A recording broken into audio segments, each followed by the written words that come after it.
नमस्कार दोस्तों, मैं हूं अंजलि सिंह और आप देखना शुरू कर चुके हैं द बोनस का खास शो आर पार।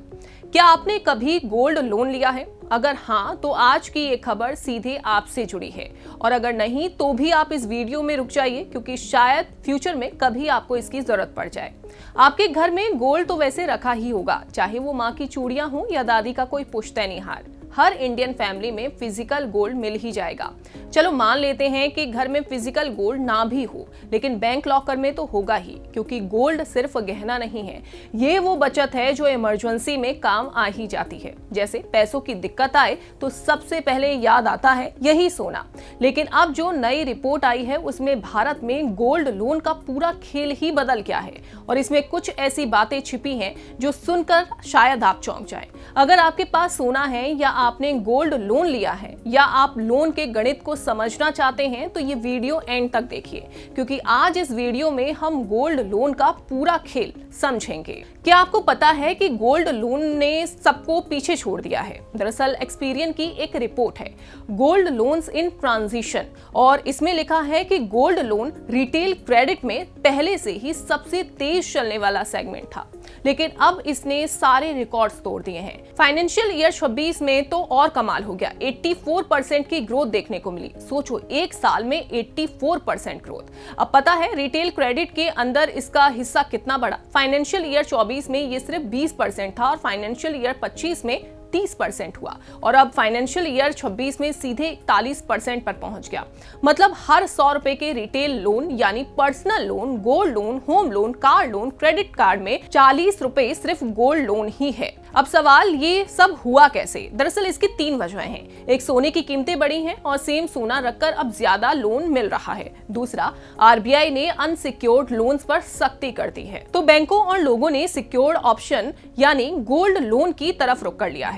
तीसरा, लोन टू वैल्यू यानी एलटीवी रूल्स में थोड़े बदलाव हुए हैं, जिससे पहली बार गोल्ड लोन लेने वाले नए लोग भी आसानी से आ पाए। और मजेदार बात ये कि ये बूम अब सिर्फ साउथ इंडिया तक नहीं रहा, अब यूपी, वेस्ट बंगाल, महाराष्ट्र जैसे स्टेट्स भी आगे आ रहे हैं। आपको पता है क्या, गोल्ड लोन का एवरेज साइज फाइनेंशियल ईयर 23 में 98,000 था, फाइनेंशियल ईयर 26 में हो गया 1,96,000 यानी लगभग डबल, और फाइनेंशियल ईयर 26 के फोर्थ क्वार्टर में सैंक्शंस की वैल्यू साल दर साल 105% बढ़ी, जबकि वॉल्यूम सिर्फ 37% बढ़ा।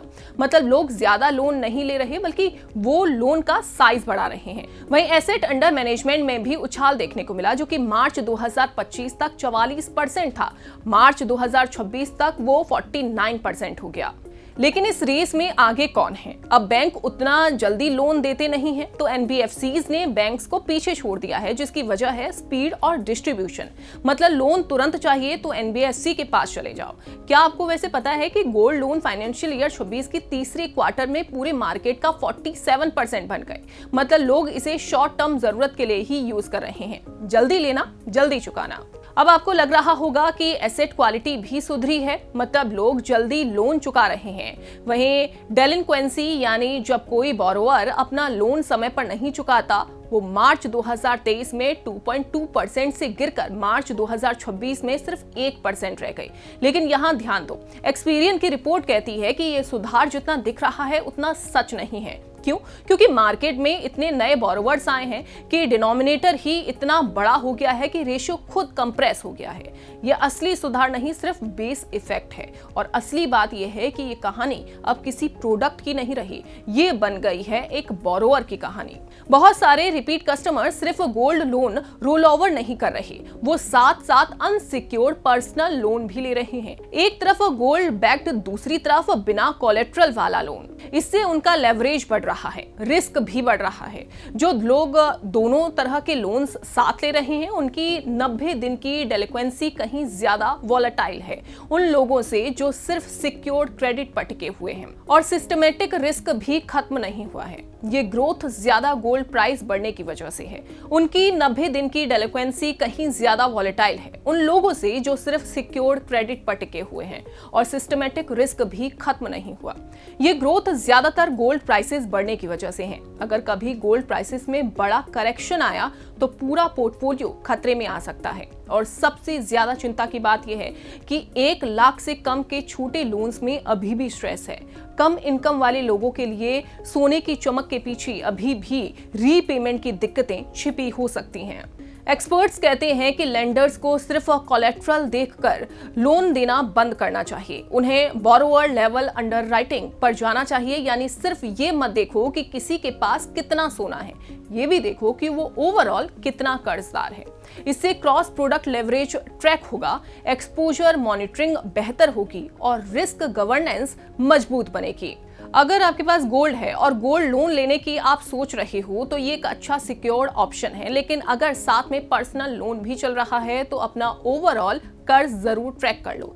सिर्फ इसलिए कि गोल्ड लोन सिक्योर्ड है इसका मतलब फाइनेंशियल हेल्थ ऑटोमेटिकली सुरक्षित नहीं हो जाती। और अगर लेंडर या इन्वेस्टर हो तो ग्रोथ स्टोरी मजबूत करो, लेकिन इसके अंदर क्रैक्स भी हैं जिन्हें इग्नोर नहीं किया जा सकता। जब तक तुम सिर्फ अपने सोने के दम पर लोन ले रहे हो और जिम्मेदारी से चुका रहे हो तब तक सब कुछ ठीक है, लेकिन जैसे ही मल्टीपल लोन साथ चलने लगते हैं वहां से रिस्क शुरू होता है।